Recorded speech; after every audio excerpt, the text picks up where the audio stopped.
दोस्तों, आप सभी का इस कहानी के तीसरे भाग में बहुत बहुत स्वागत है। अगर आप लोगों ने इस कहानी के दूसरे भाग को अभी तक नहीं पढ़ा है तो लिंक कमेंट बॉक्स में पिन कर दिया है, प्लीज़ आप लोग पढ़ ज़रूर लेना। अमरनाथ जी जैसा सोच रहे थे वैसा कुछ नहीं हुआ। ठीक सुबह 10 बजे एक कार उस हवेली के सामने आकर रुकी और एक 77-78 साल की बूढ़ी औरत कार से बाहर निकली। एक नौकर ने आकर उनका सामान उठाया और दूसरे ने उनको थोड़ा सा सहारा देने के लिए हाथ दिया, पर वो आज भी कड़क थी।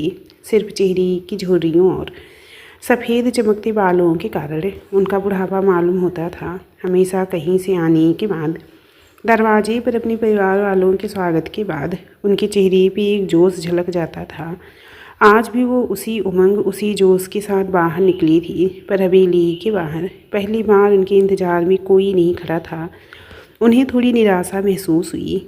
उन्हें मन में एक अंदेशा तो हुआ कि कुछ गलत हुआ है, पर फिर मन ही मन खुद को समझाते हुए बोली, हो सकता है वो लोग रुद्र की सगाई की तैयारियों में व्यस्त हों। ऐसा सोच वो आगे बढ़ने वाली थी कि उन्हें आराध्या के घर के बाहर कार के रुकने की आवाज़ आई। उन्होंने उत्साह में उधर की तरफ झांका कि सगाई में कोई पहचान का आया होगा, पर वो कार से निकलने वालों के चेहरे देख के चौंक सी गई थी। ये तो हुक्मचंद, उनकी पत्नी और उस नालायक ब्रिज की झलक थी। वो लोग कुछ तोहफे और फलों से भरी टोकरियां लेकर उनके घर में जा रहे थे। वो परेशान सी हो उठी। इस नालायक लड़के की शक्ल देख के आराध्या कहीं परेशान ना हो जाए, जैसे वो उस वक्त हुई थी। कितना रोई थी वो उन दिनों। नहीं, वो ऐसा नहीं होने देंगी। वो आराध्या को परेशान नहीं देख सकती। ऐसा सोचकर उन्होंने अपनी हवेली की जगह उनके घर की तरफ कदम बढ़ा दिए। वो अंदर पहुंची तो उन्होंने जो सुना उन्हें यकीन नहीं हुआ। हुक्मचंद अपनी मूँछों पे ताव देकर पवन जी से कह रहे थे, देखिए भाई साहब, मुझे पता है कि मैं आप लोगों की नज़रों में गिरा हुआ हूँ, शायद पूरे गांव वालों की नज़रों में गिरा हुआ हूँ, पर हकीकत ये है कि आराध्या की सगाई टूटने के कारण उसकी जो बदनामी होगी वो मुझे सहन नहीं होगी। पहले ही मेरे बेटे के कारण वो परेशान हुई थी और फिर अब उस रुद्र की हरकतों के कारण वो फिर से दुखी हो रही है। बस मैं नहीं चाहता इस गांव की समझदार बेटी इतनी तकलीफ़ में रहे। आप मानो या ना मानो, ब्रिज में अब सुधार आया है। वो आराध्या का ये दुख देख नहीं पा रहा और उस पर वो उसे सच्चे दिल से पसंद करने लगा है। बस इसी कारण इस घर में आराध्या का हाथ मांगने चला आया। मैं आप लोगों को वचन देता हूँ, आराध्या अगर ब्रिज निवास की बहू बनकर आएगी तो वो कभी तकलीफ़ में नहीं रहेगी, ना ही उसकी आँख में एक आंसू बहेगा। लोग कहते हैं मैं लालची हूँ, तो सबसे बड़ी बात, हमें इस रिश्ते के एवज में 1 रुपया भी नहीं चाहिए। बस आराध्या को एक शादी की जोड़ी में विदा कर दीजिए। शांति देवी पीछे से ही जोर से गरजी, बस कर हुक्म, पागल हो गया है क्या तू? तेरी इतनी हिम्मत कैसे हो गई कि मेरी आराध्या को मुझसे छीनने की बात करी? भूल मत, वो ठाकुर खानदान की होने वाली बहू और रुद्रांश की होने वाली पत्नी है। हुक्मचंद को एक बार ताव आया, पर कुछ सोच हाथ जोड़ कर धीरे से बोला, देखिए माता जी, मैं आपकी भावनाओं की कदर करता हूँ, पर क्या है, आराध्या की ज़िंदगी दोजख मेरा बेटा नहीं, जबकि आपका रुद्र बनाने वाला था। उसके कारण आराध्या ने उसकी सगाई उससे तोड़ दी। अपने साथ में अपनी पसंद की कोई लड़की ले आया है। सब लोगों में, पूरे गांव में खुसर फुसर है कि वो उससे ही शादी करने वाला है और शायद वो वहाँ पति पत्नी जैसे रह चुके हैं। पर हुक्मचंद ने शांति देवी के गुस्से वाले चेहरे को देख अपनी बातों में सुधार किया। मैं ये नहीं कह रहा, पूरे गांव वाले कह रहे हैं। शांति देवी को पहली बार गुस्से के साथ साथ शर्मिंदगी महसूस हुई थी। उन्होंने उससे कुछ नहीं कहा, पर सीधे विनीता के पास गई और उससे कहा, देखो बहू, मैं नहीं जानती क्या सच है क्या झूठ, पर तू अगर अपनी बेटी की शादी इन लोगों से करा देगी तो कहीं ऐसा ना हो जीवन भर का मलाल रह जाए। जो भी करना सोच समझ कर करना। पवन जी ने उनकी बात पूरी नहीं होने दी। वो बोल पड़ी, माँ जी, हमें पता है हमारी बेटी के लिए क्या सही क्या गलत है। आप पहले अपने घर में जाकर सही गलत का न्याय कीजिए, फिर इधर आना हमको समझाने। शांति देवी को पवन जी से इस जवाब की उम्मीद नहीं थी। उनकी आंखों में हल्के से आंसू आ गए थे। वो तुरंत अपने घर की तरफ मुड़ गई। हालांकि उनकी इच्छा थी वो एक बार आराध्या से मिले, उसे समझाएं, पर वो अपना अपमान भी सहन नहीं कर सकती थी। शुरुआत से ही उनकी एक अलग इज्जत थी पूरे गांव में। जब से ब्याह करके आई थी कोई उनसे ऊंची आवाज़ में बात नहीं करता था। उनके लिए सबका संबोधन हमेशा बड़ी मालकिन, माताजी या माँ जी का ही रहता था। वो चुपचाप वहाँ से चली गई। नौकर को घर में सामान लाते दी अनुपमा ने नौकर से पूछा, ये तो माँ जी का सूटकेस है ना? माँ जी कहाँ हैं? नवदा भी वहीं अनुपमा के पीछे खड़ी थी। वो पड़ोस में गई हैं, शायद वहाँ हुक्मचंद का परिवार आया हुआ है। अनुपमा के चेहरे पे सदमे और चिंता की लकीर खिंच गई। तो क्या आराध्या सच में उस ब्रिज के साथ रिश्ते में बंध जाएगी? उसका दिल जोर जोर से धड़कने लगा। वो वहीं सोफे पे बेचैनी से बैठ गई थी। उनके आंसू बहने लगे थे। नवधा के मन में भी थोड़ा सा तूफान आया। वो तुरंत शिवांश से बात करने के लिए कमरे की तरफ दौड़ पड़ी। अमरनाथ जी बाहर आए और अनुपमा की हालत देख उसके कंधे पे हाथ रखकर पूछ बैठे, क्या हुआ? आप ठीक तो हैं? अनुपमा ने रोते हुए बस इतना ही कहा, वो हमारी आराध्या को हमसे छीन के ले जा रहे हैं और हम लाचारों की तरह देख रहे हैं। आते ही माँ जी भी वहीं चली गई हैं। पता नहीं आगे क्या होने वाला है। ये तूफान इस घर की नींव को उखाड़ फेंकेगा। अमरनाथ जी भी चिंता से उसकी तरफ देखने लगे, पर उनके मुंह से एक शब्द नहीं निकल पा रहा था। उन्हें समझ नहीं आ रहा था कि वो अनुपमा को कैसे समझाएं और साथ ही साथ माँ जी का सामना कैसे कर पाएंगी। इतने बड़े और ऊंचे ओहदे पे होने के बाद भी पहली बार वो अंदर ही अंदर डर रहे थे। और वही हुआ जिसका डर था। शांति देवी आते ही गरजने सी लगी थी। दरवाजे के अंदर आते से ही पहली बार नौकर को घर से बाहर कर दरवाज़ा बंद कर दिया और वहीं से ही रुद्र को ज़ोर से आवाज़ लगाई थी, रुद्रांश, रुद्रांश, बाहर निकलो अभी के अभी। रुद्रांश अपनी दादी की आवाज़ सुन जैसी हाल में था वैसे ही तुरंत बाहर आकर उनके सामने आ गया। गिरिजा, नवधा, शिवांश, अनुपमा और अमरनाथ जो हॉल में सोफे पे बैठे इस परेशानी के बारे में सोच ही रहे थे कि उनकी आवाज़ सुन वो वहीं खड़े हो गए। तुम्हारी हिम्मत कैसी हुई इस परिवार के शान पे दाग लगाने की? क्या इसी दिन के लिए तुम्हें बाहर भेजा था कि तुम हमारे परिवार और आराध्या की ज़िंदगी पे इतना बड़ा कीचड़ उछाल दो? अमरनाथ की तरफ देखते हुए, और अमरनाथ, तुमने उसकी बात कैसे सुन ली? क्या बेटे के मुँह में इतना पागल हो चुका है कि आराध्या की ज़िंदगी को दांव पर लगा दे? दो परिवार वहाँ आराध्या को उस हरामी हुक्मचंद की बहू बनाने की तैयारी कर रहा है और तुम इसको इस नरक में गिरने दे रहे हो। क्या महेश को यही वादा किया था तूने? और रुद्रांश, तो भूल गया तुझे जब भी अपनी कोई बात मनवानी होती थी तो तू हम लोगों से सीधे मुंह बात ना करके उस परिवार के लोगों को आगे ला खड़ा करता था। आराध्या, भी नीता, पवन जी सब तेरी पैरवी करने आते थे और आज तो उस परिवार को इतना बड़ा धोखा दे रहा है। कौन है वह लड़की जिसके पीछे तूने आराध्या जैसी लड़की को छोड़ दिया? रुद्रांश की नजरें नीचे झुक गई। वह शांति देवी की आवाज़ सुन कश्मीरा बाहर निकल आई थी। वो शॉर्ट नाइट सूट में ही बाहर आ गई थी और इतना शोर सुनकर चेहरे पे अभी भी फेशियल क्रीम की परत धोकर आई थी। शांति देवी गुस्से से उस लड़की को घूरने लगी। रुद्रांश को खुद को समझ नहीं आ रहा था वो दादी को क्या जवाब दी। वो तो खुद ही परेशान था। उसे लग रहा था उसने यहाँ आकर कोई भूल तो नहीं कर दी। वो खुद के अस्तित्व और परिवार में उलझता जा रहा था। तब तक दादी का उफान उस लड़की को देखकर बढ़ चुका था। वो तुरंत अमरनाथ से बोली, आज तक इस घर में जो भी आया था एक सभ्यता से रहा था, पर अमरनाथ अब शायद तो भूल गया है कि घर में कैसे लोगों को घुसना चाहिए। कहीं ऐसा ना हो ये विलायती माहौल पूरे घर की नींव को हिला दे। अमरनाथ ने धीरे से कहा, माँ जी, मैं घर के लोगों को बोलने का हक रखता हूँ, पर घर के बाहर के लोगों से मेरा कोई लेना देना नहीं है।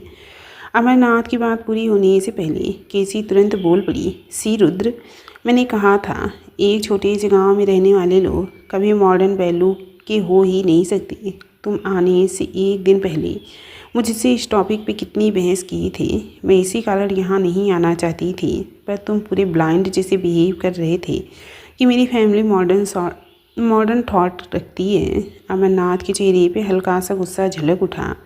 अब अनुपमा बीच में बोल उठी, मॉडर्न थॉट मतलब क्या है तुम्हारे लिए? चाहे जैसे कपड़े पहन के घूमो, चाहे जैसे रहो, किसी का भी दिल तोड़ कर जवाब दे दो, तो ऐसे मॉडर्न वैल्यू हमें नहीं चाहिए। सच बोलूं, अगर तुम सच में अभी सबसे अच्छा व्यवहार रखती थी, अच्छे से रहती, अपने आप को साबित करके बताती कि तुम आराध्या की जगह लेने लायक हो, तो मैं शायद रुद्र का सोच कर एक बार तुम्हारे लिए सोच भी सकती थी। पर तुम जब से आई हो, इस परिवार के खाने पीने पर, इस परिवार के रहन सहन पर, इस परिवार के आदर्शों पर सवाल पे सवाल उठा रही हो। ऐसे में एक आदर्श परिवार तो तुम्हें अपनाने की सोच ही नहीं सकता। और रही बात आइडियल मॉडर्न वैल्यू की, अगर अच्छे कपड़े पहने हों तो किसी के पहनावे पर हमें कोई परेशानी नहीं, किसी के घूमने फिरने पर कोई रोक टोक नहीं है, किसी को कोई नियम में बंद कर नहीं रहना है। बस एक रेखा है समाज में अच्छे से रहने की, वो पार ना हो तो ज़्यादा अच्छा लगता है। पर ये सब बातें तुम्हें समझ नहीं आएंगी। जिस खुलेपन की होड़ में जीना है, जिसे खुलेपन की होड़ में जीना है, अच्छा है। आप लोग एक तरफ कहते हो कोई नियम नहीं है, एक तरफ कहते हो कि एक लिमिट है। दोगलापन दिखा रहे हैं आप लोगों की बातों में। इस बार रुद्र चिल्लाया था, कैसी प्लीज़ तुम जैसे रहती हो रहो। तुम्हें किसी ने टोका पर इसका ये तुम्हें किसी ने नहीं टोका है, पर इसका ये मतलब नहीं कि तुम इन पर उंगली उठाओ। ये लोग अपनी जगह सही हैं। सब लोग रुद्र की तरफ देखने लग गए थे, पर झटका किसी को लगा था। रुद्र ने आज तक उसे कभी ऐसे नहीं टोका था। बहुत अच्छा है रुद्र, एंड मैं नोटिस कर रही हूँ जब से तुम यहाँ आए हो, बिहेवियर चेंज हो रहा है तुम्हारा। वहाँ मेरे साथ इंटरटेनमेंट और टाइम पास कर लिया, बट अब तुम्हें इंडिया में संस्कार और फैमिली सही लगने लग गई।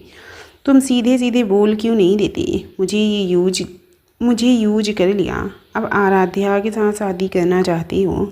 रुद्र नहीं चाहता था कि वो दादी के सामने उनकी निजी ज़िंदगी की बात छेड़ी, पर उसने जिक्र कर दिया था। केसी के ये बोल शांति देवी को बहुत चुभे थे। उनके लिए ये सब सहन करने से ऊपर था। परिवार को आज तक संस्कारों और एक सीमा में बांध कर रखा था, और आज रुद्र ने उन संस्कारों की सीमा को तोड़ कर रख दिया था। उसे यकीन था रुद्र विदेश जाकर भी अपने संस्कारों को नहीं भूलेगा, पर उसने विदेश जाकर उस लड़की के साथ रहकर सभी रिश्ते की गरिमा को भुला दिया था। वो बस रुद्र की आंखों में देखे जा रही थी। रुद्र दादी को कुछ कहता, उससे पहले दादी ने उसे थप्पड़ जड़ दिया था और वहाँ से सीधे अपने कमरे में चली गई थी। दोपहर तक किसी की हिम्मत नहीं हुई दादी के कमरे में जाने की, और दोपहर में मामा जी खुद मिठाई का डिब्बा लेकर उनके घर ये बताने आए थे कि ब्रिज और आराध्या का रिश्ता तय हो चुका है, और साथ ही साथ 15 दिन में शादी की बात तय हो गई है, ये भी बता कर गए थे। परिवार के सब लोगों के चेहरे पे उदासी छा गई थी। हालांकि पवन जी ने जोरों से बोल कर ये बात बताई थी ताकि दादी को भी कमरे में ये बात साफ साफ सुनाई दी, और थोड़ी देर बाद दादी ने अमरनाथ और अनुपमा को कमरे में बुला लिया था। घर में सब लोग मायूस हो चुके थे, सिवाय केसी को छोड़कर। वो बहुत खुश हुई थी। उसने अपने कमरे में आकर तुरंत एक नंबर पे फ़ोन मिलाया और कहा, थैंक्स शादी की बात जल्दी फिक्स करने के लिए। बस मैं यही चाहती हूँ वो जल्दी से जल्दी यहाँ से विदा हो जाए ताकि सब लोग उसे भूल जाएं। दूसरी तरफ से ब्रिज ने तुरंत जवाब दिया, लिसन, ये सब मैंने मेरे लिए किया, बट ये शादी की बात इतनी जल्दी करूँगा ये नहीं सोचा था। तुम्हारे कहने पर इतनी हिम्मत कर ली, और यकीन नहीं हो रहा है कि वो मेरी इस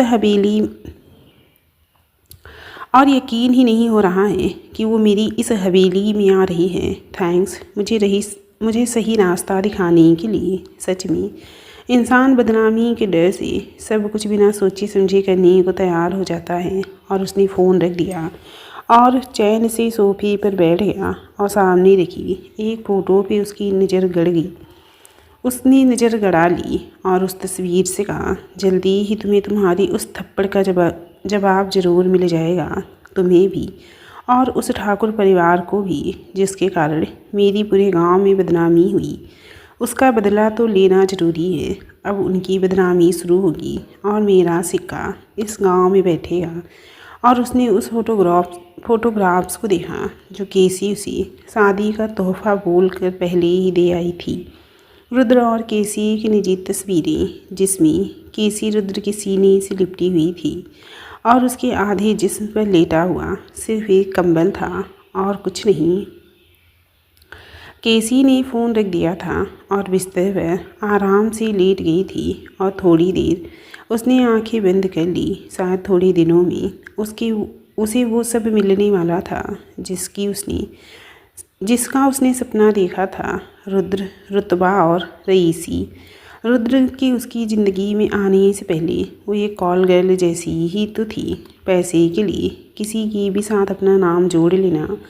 और उस दिन क्लब में एक लड़की से पैसे के लिए बहस हुई और रुद्र जो अपने दोस्तों के साथ पहली बार उधर आया था और उसे लगने लगा केसी ही सही है और उसके लिए वो इस लड़की से भिड़ गया।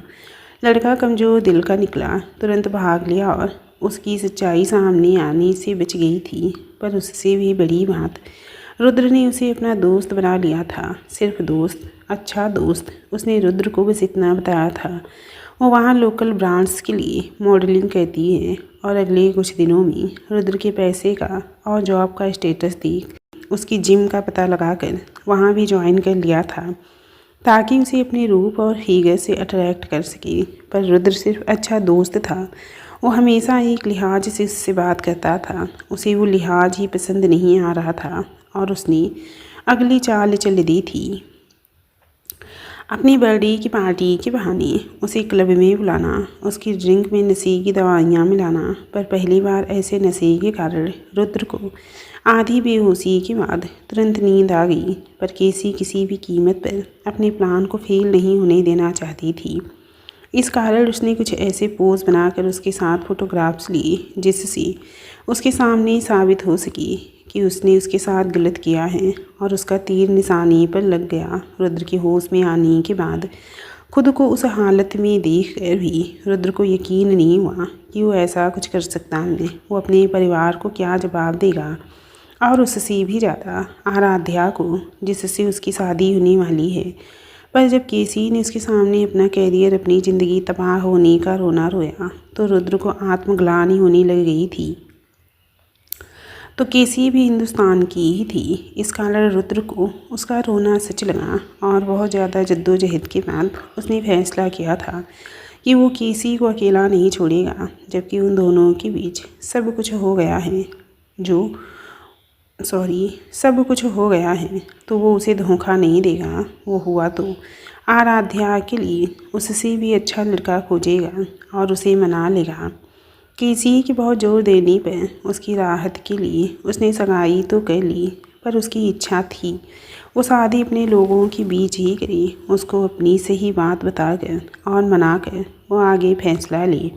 पर भारत आने के बाद शिवांश भैया ने परिवार से शादी की बात करने को ही मना कर दिया और फिर आगे से आगे बातें उलझती गई कि वो अपने परिवार से कुछ भी सलाह मशवरा ना कर सका।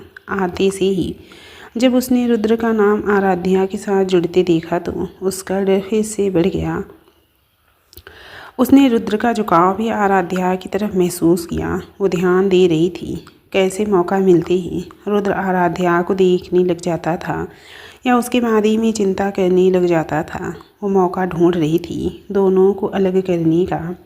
तभी उसके सामने ब्रिज निवास का जिक्र हुआ और उसको एक मौका मिल गया। वो तुरंत उस तरफ मुड़ गई थी और ब्रिज के साथ थोड़ी सी बातों से ही उसको ब्रिज का स्वभाव समझ आ गया था और उसने आराध्या को उससे जितना जल्दी हो उतनी जल्दी दूर ले जाने की बात की थी। उसने ही कहा था अभी मामला गर्म है और ऐसे में बदनामी के डर से आराध्या के घर के लोग जल्दी रिश्ता तय कर देंगे।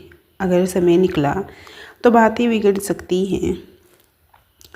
और तो और उसने रुद्र को अपने करीब रखने के लिए दूसरा प्लान भी तैयार कर लिया था। उसने उसकी शादी में कोई अड़चन नहीं आए बोलकर उसकी और रुद्र की ट्रिक फोटोज़ को भी उसके हाथ में दे दी थी जिसे ब्रिज ने मामा जी को दिखाकर अपना विश्वास जीत लिया था और ऐसे में जीत केसी की हो रही थी। वो ये भी नहीं चाहती थी रुद्र अपने परिवार के पास ज़्यादा देर बैठे, इसीलिए जब भी वो परिवार से मिलता था कुछ न कुछ हंगामा तैयार रहता था। सब तरफ से अभी मौका ब्रिज और केसी के हाथों में था। इस कारण केसी थोड़ा निश्चिंत होकर चैन से सो गई थी। शाम तक पूरे गांव में उफान सा आ गया था। आराध्या और रुद्र की सगाई का दिन तय हुआ था, पर अब लोगों को आराध्या और ब्रिज की शादी की बातें सुनने को मिल रहा था। जो लोग खुसर फुसर करके बातें कर रहे थे अब खुलेआम रुद्र की बुराइयां कर रहे थे। लोगों के हिसाब से रुद्र ने आराध्या के साथ सही नहीं किया था। कई लोग सिर्फ रुद्र को कसूरवार बता रहे थे तो कई लोग पूरे ठाकुर परिवार को, कई लोग ठाकुर परिवार से हमदर्दी रखकर सब ठीक होने की प्रार्थना कर रहे थे, तो कई लोग ब्रिज के परिवार को देवता तुल्य बताने लग गए थे, जिन्होंने आराध्या को बदनाम होने से बचा लिया। ड्यूटी से लौटते हुए ये खुसर फुसर शिवांश के कानों में पड़ गई थी। शिवांश अपने गांव का ही पुलिस इंस्पेक्टर था। उसे मालूम था उसके परिवार पर आज तक किसी ने उंगली नहीं उठाई है। आज तक हर किसी ने अपने कामों से नाम कमाया था। हमेशा वो दोनों भाई गांव की गलियों में अभिमान से घूमते थे, पर आज लौटते वक्त उसकी नज़र भी जैसे खोई हुई थी। वो एक सुलझा हुआ इंसान था और उस पर पुलिस होने के कारण उसे हर बात जल्दी ही समझ आ जाती थी। पर आज वो हैरान था, आराध्या ने ब्रिज से शादी करने के लिए इतनी जल्दी हाँ कैसे कर दी। उसे मालूम था आराध्या ब्रिज के नाम से ही डरती थी, तो आज उसने अपनी ज़िंदगी ही उसके साथ आगे बढ़ाने का फैसला कैसे ले लिया था। उसने मन ही में सोच लिया था वो आराध्या से मिलकर उसे अच्छी से समझाएगा। वो सिर्फ अपने भाई के कारण उसको गलत फैसला लेने नहीं देगा। और उसने अपनी जीप की स्पीड बढ़ा ली थी। सबका आराध्या को लेकर जो शक था वो सही ही था। आराध्या बेचैन थी। उसकी जब से ब्रिज के रिश्ते को लेकर बात चली थी तब से ही वो बस काम जितना बाहर आती और फिर अपने कमरे में बंद हो जाती। आज उसका रिश्ता तय हो गया था उस ब्रिज के साथ। वो सुबह से ही कमरे में बंद थी, बस शगुन लेने जितना बाहर आती थी और फिर से अंदर चली गई थी। विनीता उसके मन का हाल अच्छे से समझ रही थी, पर उससे बात करने की हिम्मत उनमें नहीं थी। गांव के बाहर का बड़ा सा मैदान था, उस पर लोगों की भीड़ जमा थी और ठाकुर परिवार एक कोने में शर्म से सिर झुकाकर खड़ा हुआ था। सबने रुद्र को बुरी तरह से बांधा हुआ था और धीरे धीरे लोगों का हुजूम उस परिवार पे हावी होता गया। सबने उन लोगों पर थूकना, लाठी और पत्थर बरसाना शुरू कर दिया। उसी जगह से थोड़ी दूरी पर एक अंधेरी जगह पर, जहाँ सिर्फ एक दीवार की आड़ थी, एक काला साया आराध्या के पास बढ़ता जा रहा था। उसने उसे पीछे से धक्का दे दिया और अचानक से उस पर हावी हो गया। वो उसके कपड़े फाड़ कर बुरी तरह से नोच रहा था और ठाकुर परिवार लाचार हो गए। बस उसी जगह उसके साथ हुए हादसे को देख रहा था। वो चिल्ला उठी।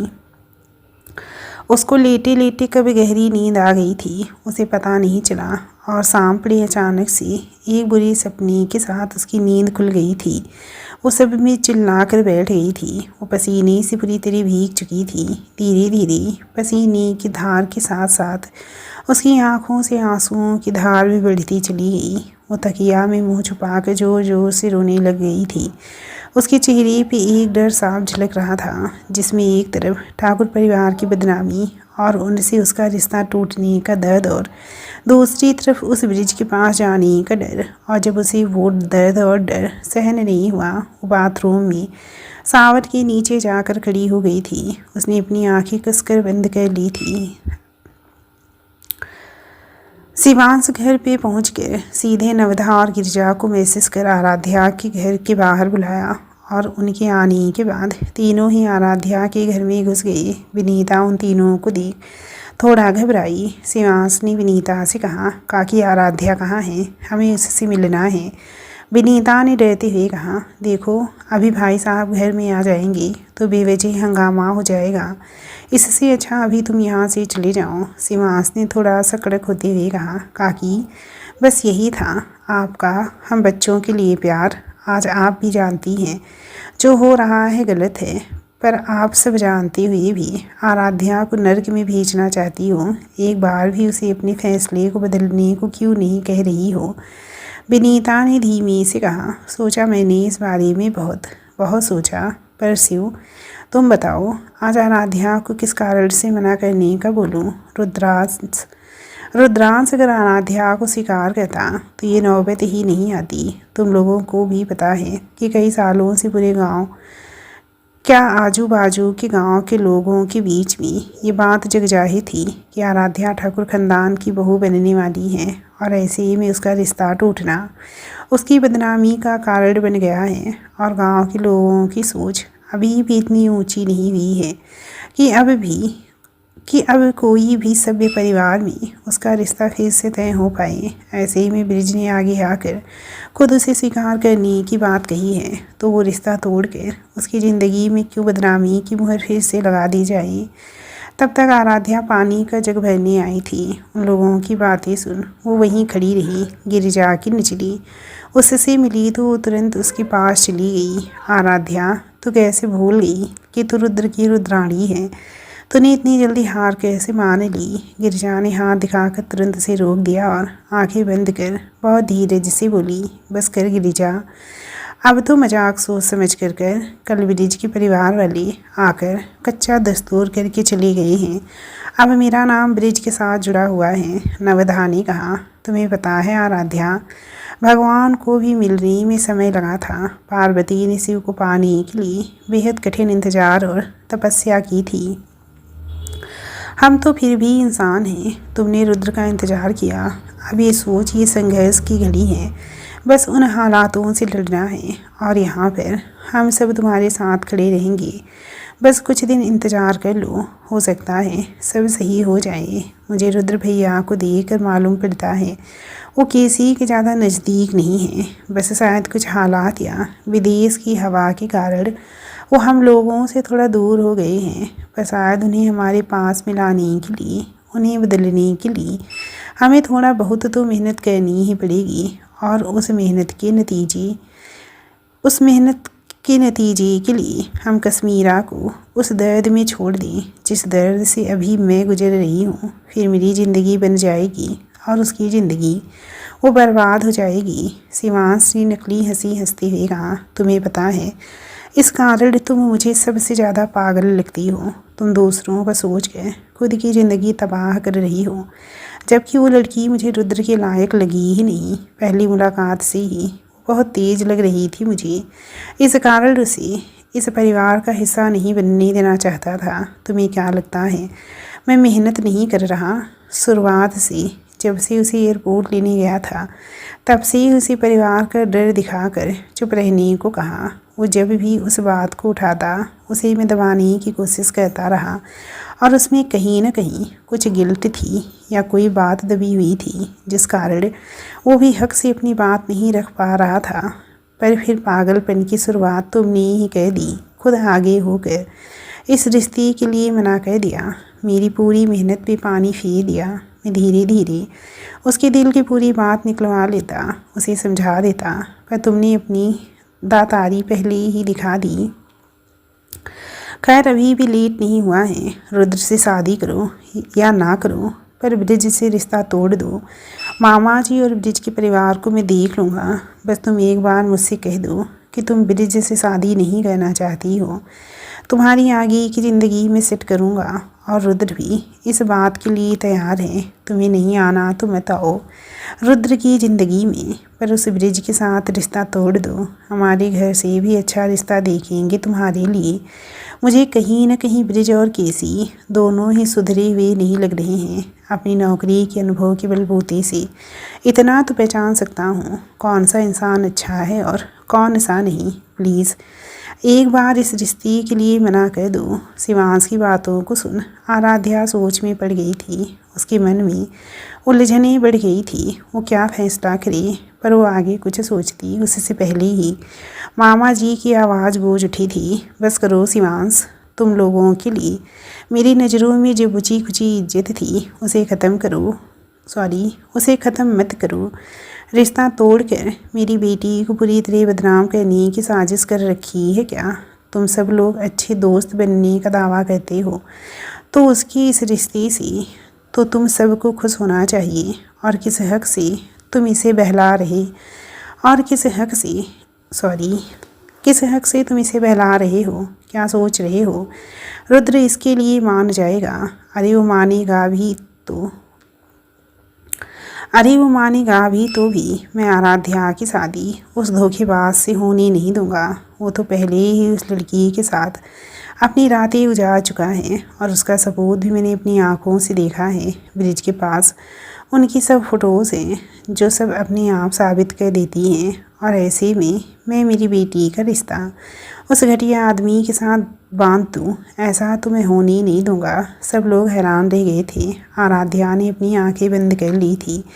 उसकी आंखों के आंसू एक बार फिर बहते हुए रुक गए थे। शिवांश ने गुस्से में कहा, और ब्रिज ने क्या किया? उसने तो होश संभाला भी नहीं था, तभी आराध्या को शिकार बनाने की कोशिश की। वो सही था। ऐसे इंसान के साथ उसका रिश्ता तय करके आप आराध्या के साथ गलत नहीं कर रहे।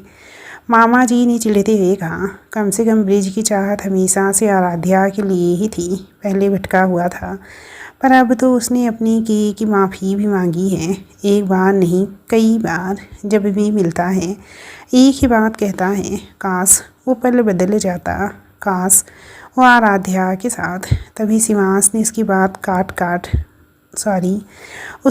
काट तैस में आकर कहा, काश उस पल को बदल पाता, काश उस दिन ही वो आराध्या को शिकार बनाकर रास्ते से हटा देता, तो उसे आराध्या को पल पल तड़पाने के लिए उससे शादी की ज़रूरत ही नहीं पड़ती। इस बार मामा जी और विनीता दोनों साथ चिल्लाए थे, शिवांश बस करो।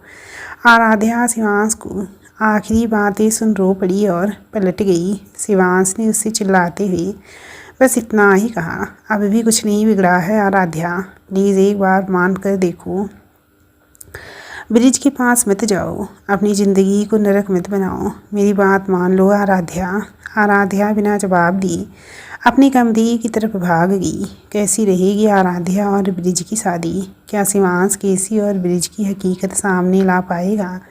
क्या ठाकुर खानदान आराध्या को उसके हाल पे छोड़ देगा? जानने के लिए बनी रहिएगा इस कहानी में। चलिए मिलती हूँ कहानी के नेक्स्ट चैप्टर के साथ। आप लोग प्लीज़ जाते जाते कहानी को लाइक कर दें फ्रेंड्स, और चैनल को अभी तक सब्सक्राइब नहीं किया तो प्लीज़ चैनल को भी सब्सक्राइब ज़रूर कर लेना।